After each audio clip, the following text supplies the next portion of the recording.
আছেন সবাই? আশা করছি সবাই অনেক ভালো আছেন। আল্লাহর রহমতে আমিও অনেক ভালো আছি। তো আজকের ভিডিওটা আমি রাত থেকে শুরু করেছি, কারণ আমার ছোট ছেলেটা এখনও অসুস্থ, সুস্থ হয়নি এখনও। তা আজকে রান্না করব পাটের শাক ভাজি আর ডিম ভুনা, কারণ মাংস তারপরে এগুলি হাবিজাবি খেতে খেতে আর ভালো লাগছে না। তো এর জন্য আর কি আজকে একটু অন্যরকম রান্না করব। পাটের শাক আমার কাছে অনেক মজা লাগে। সাথে ডিম ভুনা করব, কারণ ছেলে মেয়েরা ডিম অনেক পছন্দ করে। তো এখানে আমি পাটের শাকটা সুন্দর করে বেছে ধুয়ে কেটে বসিয়ে দিয়েছি। তো এখানে বাছার সময় আপনারা দেখতে পেলেন আমি 2টা মলা পাতা ফেলেছি, কারণ আমার বড় ছেলে আমাকে শাক বাছার জন্য সহযোগিতা করেছিল। তাও মলা পাতা ছিল এখানে, খেয়াল করতে পারিনি। তো এখানে ধোয়ার পরে দেখছি যে দেখা যাচ্ছে, তা ফেলে দিলাম। তা ফেলে দেওয়ার পরে সুন্দর করে আমি সিদ্ধ করে ভেজে নিয়েছি। বাগার দিয়েছি রসুন, পেঁয়াজ, কাঁচামরিচ একসাথে দিয়ে ভেজে নিয়েছি। তা পাটের শাক হয়ে গিয়েছে। পাশের চুলায় ভাত বসিয়ে দিয়েছিলাম, ভাতটাও হয়ে গিয়েছে। তো এখন এখানে একটা কথা বলে রাখি যে আপনারা কেউ আমার এই কড়াইটা দেখে পচা কথা বলবেন না কেউ। আর আমার এই চুলাটা আমি এখানে ভাড়া বাসা থাকি, বাড়িওয়ালা চুলাটা দিয়েছিল, এই জন্য আমি চুলাটা পাল্টাচ্ছি না, কারণ এখানে জায়গাও কম। তো এখানে আপনাদের সাথে কথা বলতে বলতে এখানে আমি ডিমের জন্য তেল দিয়ে দিয়েছি। দেওয়ার পরে দেখছেন যে আপনি ডিমটা ভেজে নিয়েছি। তা নেওয়ার পরে তো এখানে আমি ডিমটা যেভাবে ভুনা করি আমার স্টাইলে, তা আমি সেটাই আমি করেছি। কারণ আমি আলুটা সিদ্ধ করে 2-3টা পেঁয়াজ কেটে দিই, হলুদ, মরিচ, জিরা, ধনিয়া গুঁড়া মরিচ, 2টা এলাচ, 2টা দারচিনি, 1টা দারচিনি আর হচ্ছে টমেটো। কারণ এভাবে দিয়ে আমি আর কি বাগারে দিয়েছি। দেওয়াতে এভাবে রান্না করলে অনেক টেস্ট হয়। ওর সাথে আবার একটু আদা আর রসুন দিয়েছিলাম। তো এইভাবে রান্না করলে আমার ছেলে মেয়ে, আমার হাজব্যান্ড, আপনাদের ভাইয়া আর কি বেশি পছন্দ করে। তো এর জন্য এইভাবেই রান্না করা, কারণ শর্টকাট রান্না করছি। এই যে এখন রান্না করছি, এটা দিয়ে আমার সকাল পর্যন্ত দুপুর পর্যন্ত পার হয়ে যাবে, কারণ এখানে 5টা ডিম ভুনা করেছিলাম। তা সুন্দর করে কষিয়ে নিচ্ছি। কষিয়ে নিয়ে আমি বেশি পানি দিই না, আপনারা এভাবে বানিয়ে রান্না করে খেতে পারেন। আমি অল্প পানি দেব, দিয়ে শুধু ভাজা ভাজা করে নামাবো আর কি। তো এখানে আমি কষাই নিচ্ছিলাম সুন্দর করে।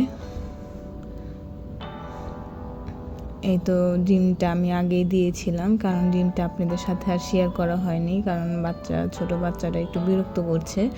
আর জ্বর কমেছে ঠিকই, কিন্তু যে কিছু খেতে পারছে না, ঠান্ডা আর টনসিলের একটু সমস্যা আছে। এর জন্য আর কি ও একটু ডাকাডাকি করছে, আম্মু তুমি আমার কাছে বসো, আম্মু আমার কাছে বসো। তা রাত্রের বেলা রান্না করে খাওয়া দাওয়াটা আর আমি ভিডিও করিনি, কারণ ছেলেটার আবার জ্বর উঠে গিয়েছিল।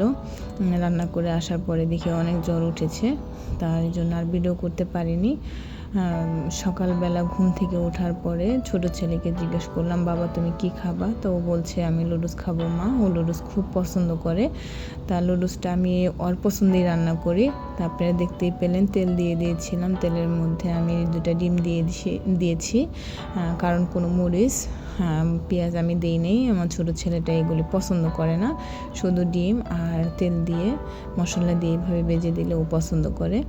তো এখানে ওখানে হাত মুখ ধোয়ায় ভালো করে পরিষ্কার করে এনে বসাইছি, শুলটা একটু মুছিয়ে দিয়েছিলাম। দেওয়ার পরে টেবিলে আনার পরে তো গ্যাসে কালকের যে পায়েস রান্না আপনারা দেখেছিলেন, শেয়ার করেছিলাম, সেই পায়েস দিয়েছি। ছোট ছেলেকে দেব না, কারণ ওর টনসিলের সমস্যা আছে।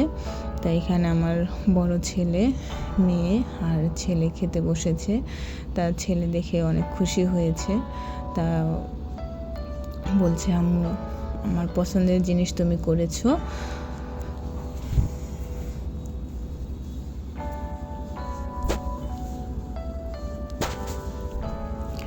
তো ভিডিওর এই পর্যায়ে আরেকটা কথা আমি বলে রাখছি যে আমার ভিডিও যদি কারো একটু ভালো লেগে থাকে প্লিজ সাবস্ক্রাইব করে আমার পাশে থেকে যেতে পারেন। আর যারা আমাকে লাইক করেছেন, কমেন্ট করেছেন, সাবস্ক্রাইব করেছেন তাদেরকে মনের গভীর অন্তঃস্থল থেকে অনেক অনেক ভালোবাসা। কারণ আপনারা যদি একটা লাইক দেন এতে কিন্তু কোনো ক্ষতি নাই, কারণ একটা লাইক দিলে আরেকটা লোক বা আরেকটা মানুষ দেখার সুযোগ পাবে, এটাই তো।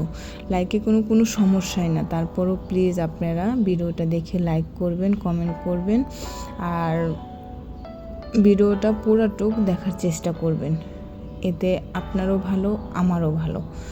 তো এখানে আমি মেয়ে বলছিল যে আম্মু চা, রোজা তো গিয়েছে, চা তো খাওয়া হয় না, তাই একটু চা করে দাও। তাই আর কি দুধ আর চিনি পানি একসাথে জাল করে নিচ্ছিলাম। নেওয়ার পরে তো এখানে আমি ঢেলে ওদেরকে দেব। তাই এটা আমাদের নাস্তা খাওয়া হয়েছে সকালে 8টার দিকে। তো এখন এই চাটা খাওয়া হচ্ছে আবার 11:30টার দিকে, কারণ মেয়ে বলছে মা বাসায় থাকলে তো শুধু খিদা লাগে, তা এখন চা খেতে ইচ্ছে করছে, চাটা করে দাও, তাই আর কি চাটা করে দিচ্ছিলাম।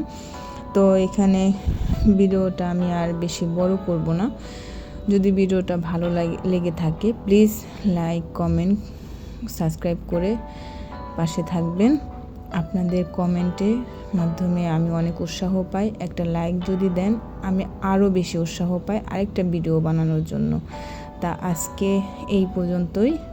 সবাই ভালো থাকবেন, আমার ছেলেটার জন্য সবাই দোয়া করবেন। ভিডিওটা আমি আর বড় করব না। আসসালামু আলাইকুম।